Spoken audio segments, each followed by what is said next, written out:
Tonight I want to pay tribute to a very special person in my life.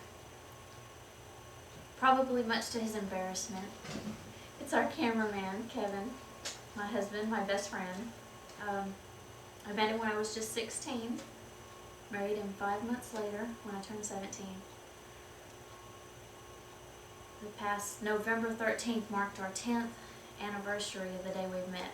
I've had 10 years to grow to love and appreciate him more every day. Let me tell you a little bit about him.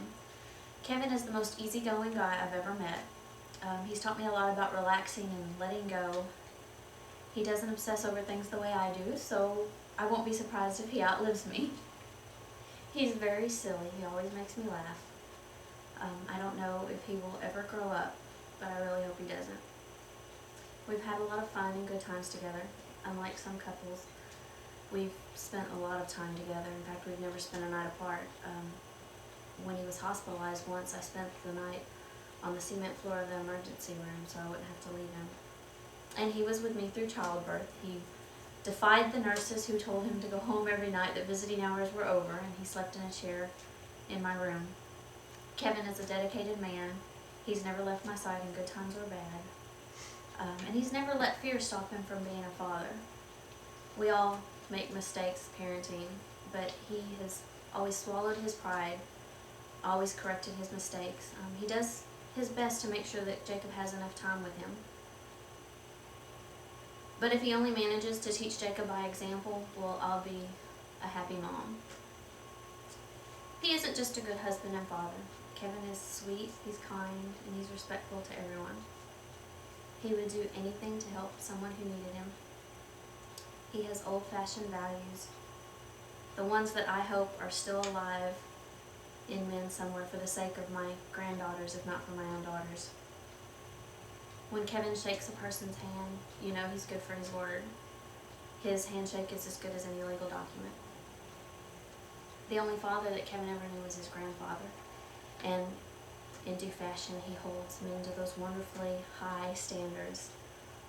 He doesn't take kindly to those who don't respect their elders, and he has no tolerance for cowards who abuse women and children and those weaker than them. He was raised on a farm, and that work ethic carries over to everything he does. He never leaves a job unfinished. In fact, I often have to remind him to pause long enough to eat or sleep, but that's okay. I don't mind. I respect him for it. Kevin is very loving, very protective, and very faithful, and he's taught me something pretty important.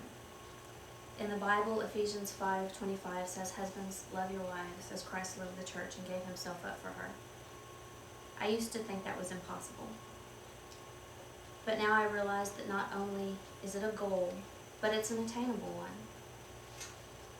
I realize the things that we see as imperfect, such as anger, or jealousy, or just disagreements, they're really okay.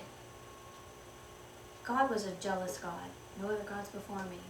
He would get angry with people, but he never stopped loving them, and that's what made it so perfect. So Kevin is perfect, just the way he is.